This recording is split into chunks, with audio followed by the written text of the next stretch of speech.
No one should put this many hours into work.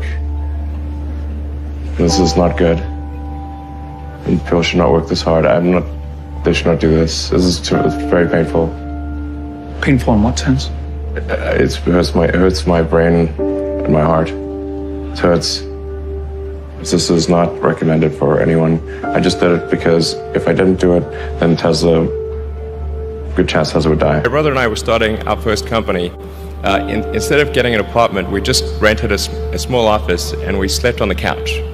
And we showered at the YMCA, and we're so hot up we had just one computer. So the website was up during the day, and I was coding at night, 7 days a week, all the time. And I sort of briefly had a girlfriend in that period, and in order to be with me, she had to sleep in the office. So work hard, like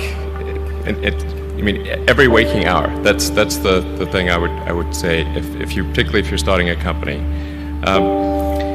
And I mean, if you do simple math, say like, okay, if somebody else is working 50 hours and you're working 100, you'll get twice as much done in the course of a year as the other company. I mean, Tesla really faced a severe threat of death due to the Model 3 production ramp. Essentially, the company was bleeding money like crazy, and just if we didn't solve these problems in a very short period of time, we would die. And it was extremely difficult to solve them. How close to death did you come? Within single-digit weeks. 22 hours a day, or like what? How many hours? I was working, so 7 days a week, sleeping in the factory.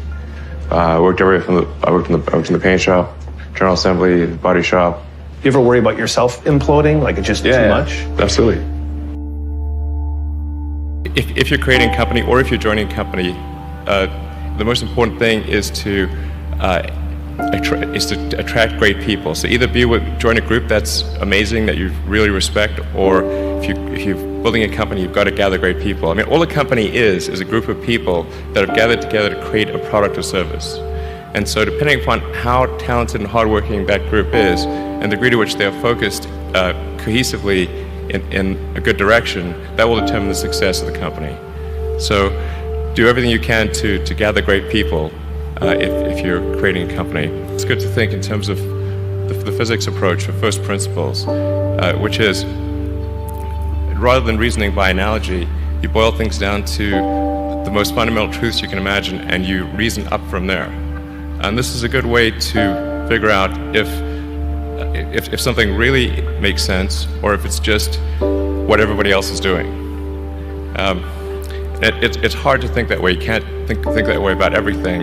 It takes a lot of effort. But if you're trying to do something new, it's the best way to think. And that framework was developed by physicists to figure out counterintuitive things like quantum mechanics. So it's really a powerful method. Then it's just you have to apply a lot of hours to actually working. So the way I generally do it is I'll be working at SpaceX on Monday, and then Monday night fly to the Bay Area, spend Tuesday and Wednesday in the Bay Area, then at Tesla, and then fly back on Wednesday night, spend Thursday and Friday at SpaceX.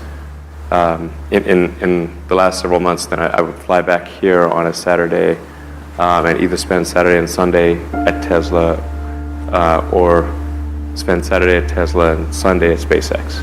Just showing up is half the battle. Just, you got to try hard to do it, and don't be afraid of failure. You also need to be rooted in reality.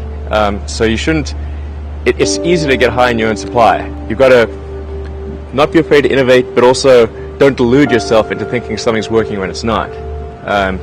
Or you're going to get fixated on a bad solution. Yeah, don't be afraid of new arenas. You can get a book, you can learn something, and experiment with your hands, and just make it happen. Find a way or make a way to get something done.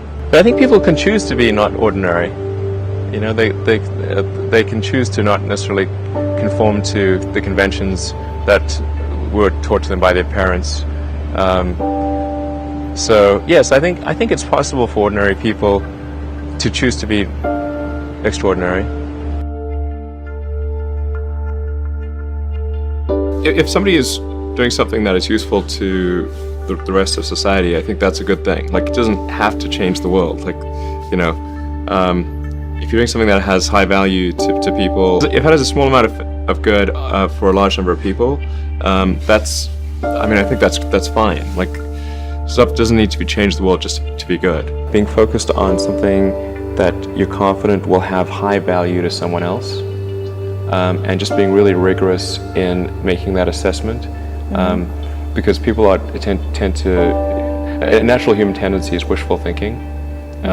So a challenge for entrepreneurs is to say, well, what's the difference between really believing in your ideals and sticking to them versus pursuing some unrealistic dream that doesn't actually have merit? And that is a really difficult thing to tell you. Can you tell the difference between those two things? Right. You know? So you need to be sort of very rigorous in your self-analysis. I think certainly extremely tenacious, and then just work like hell. I mean, you just have to put in, 80 to 100 hour weeks every week. But all those things improve the odds of success. Okay.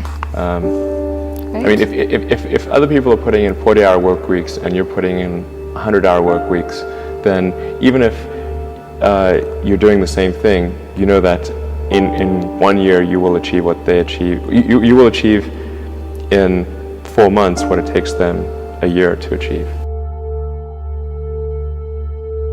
You construct this like there's this great holy grail potential in the future. You have to stay grounded in the short term. So because if you don't do things that pay the bills, you're not going to achieve the ultimate long-term objective.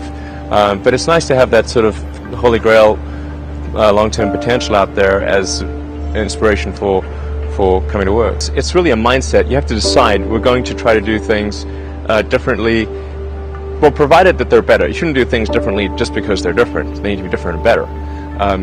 But I think you just have to sort of decide, let's think beyond the normal stuff and have an environment where that sort of thinking is encouraged and rewarded, and where it's okay to fail as well. Because when you try new things, you try this idea, that idea, well, a large number of them are not going to work, and that has to be okay. If every time somebody comes up with an idea that has to be successful, you're not going to get people coming up with ideas. You had that third failure in a row. Did you think, I need to pack this in? Never. Why not? I don't ever give up. I mean, I'd have to be dead or completely incapacitated